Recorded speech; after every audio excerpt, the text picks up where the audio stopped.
my name is Haley and this is the House for Hosting. Welcome back to my channel, and if you're new here, welcome in. Today's video is a Halloween party prep with me, and I just want to kind of show you a few things that we did for this year's Halloween party.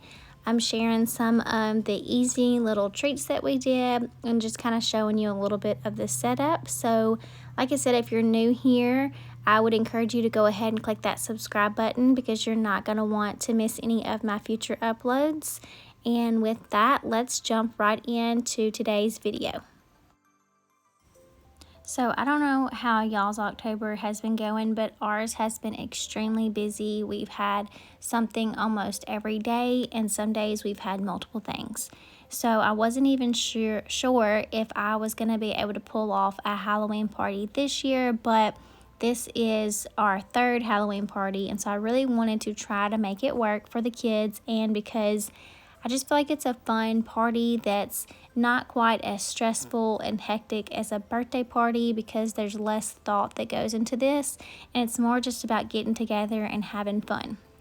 Now with that, I'm going to show you some treats and things that I did, and they are super easy that you could do with virtually getting just simple little store-bought stuff and making these treats. You don't have to overthink it and feel like you just are not capable. Like, just have fun with it, because like I said before, and I'll say again, when it comes to sugar and treats, the kids are gonna eat it. So just have fun with it and do your best.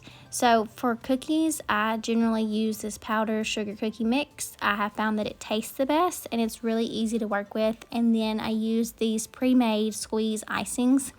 I'm not a baker, so I do the best I can, but I have fun with it and decorate the cookies, and usually you can add sprinkles or whatever, and it looks good. So have fun with it, use your own little design technique, however you choose, but something simple like this is just these little bitty sugar cookies. And I even let loose of the reins a little bit this year and allowed my youngest daughter to even help decorate some of the cookies, so we had fun with that together. So I have several Halloween cookie cutters, but the ones I chose to use for this party was the cat, a spider, a bat, and the cauldron.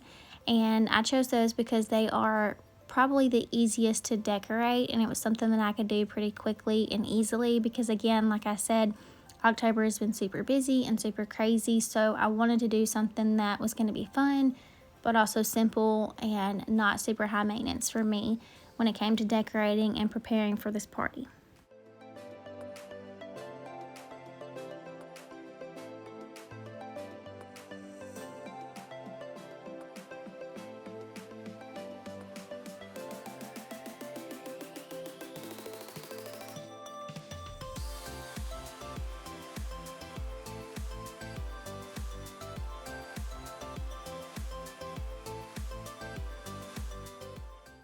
Another really fun and easy Halloween treat that you can recreate are the Hocus Pocus brownies. I love these because it is the easiest treat that you can create, and it's fun and the kids really like it. So I baked 2 9x13 pans of brownies and I let them cool, and then I went ahead and sliced it, and I chose to leave them in the pan this year. Again, I was going for the easier option. I have lots of cute dishes and trays and stuff to set food out on, and I did use some of them, but there's a lot of things that I just didn't do this year. I went for a more simple approach and one that was less headache, and this was super easy because I was able to leave the brownies in the tin pan. They were cooled and I decorated them here.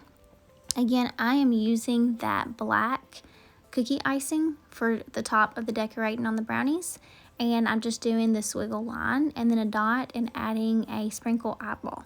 You cannot get any easier than that, but they are so cute and they're fun and they're delicious, and the kids really like them.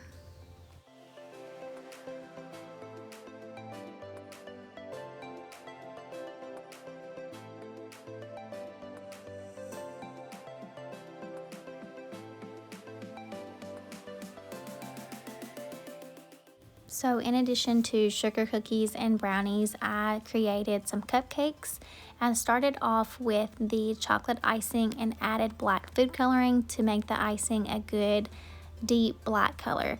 Last year, Walmart sold actual black icing with some Halloween sprinkles on the top, and if they sold it this year, they must have sold out very quickly, because when I went to get it, they didn't have any.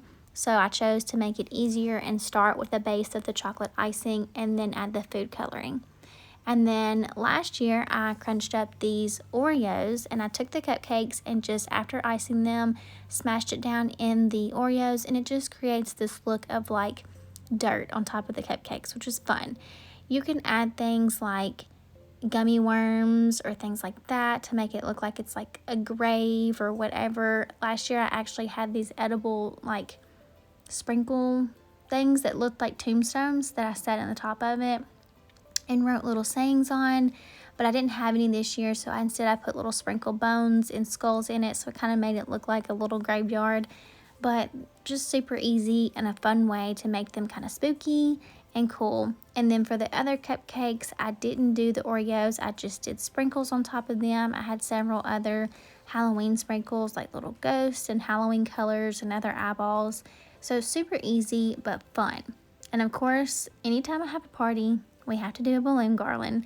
And instead of doing a massive, big, elaborate balloon garland, I found this one at Walmart that had the colors that I need. It was smaller, but it was perfect and just enough. If you've never seen a tutorial on how to do this, I actually have a video on my page that shows you how to create your own balloon garland. Very easy, very simple. Highly suggest that you invest in an electric air pump for your balloon garland. Super cheap. You can get one for like 15 roughly dollars off Amazon, and I use mine for many things other than just the balloon garland. So if you're ever wanting to create a balloon garland, definitely invest in those first.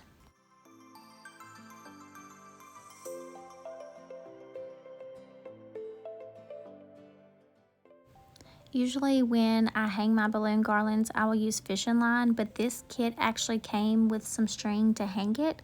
So I just utilized what I already had, and I'm hanging it here on the curtain rod. Depending on the size of my balloon garland, I have hung it in different areas of my home. I kind of have a beam between my kitchen and my living room that I have created one big enough to cover that whole beam before, and I've hung there. Again, because this is smaller and it's just a little bit more simple, I'm just hanging it here on the curtain rod in the living room. So in addition to the treats that I've shown and the little balloon garland, some of the things that I didn't film was a couple games. When I was at Walmart, I noticed that in the section near the costumes, they actually had some pre-made games, which was like a little blow-up candy corn bowling pin game, and I got that. And then I also got a spider ring toss game, which was also a blow-up thing. Both of the games, I want to say, were like $4 or $5 a piece. Super easy, and again, I used my electric pump to blow them up, but that was something fun for the kids to do. And this is just the setup. Like I said, it was super simple, super easy, but really fun. If you want to see all the other things that we did last year at our Halloween party, check back from my video. It will be linked at the end of this one. And like I said before, thank y'all so much for being here. Until next time, bye guys.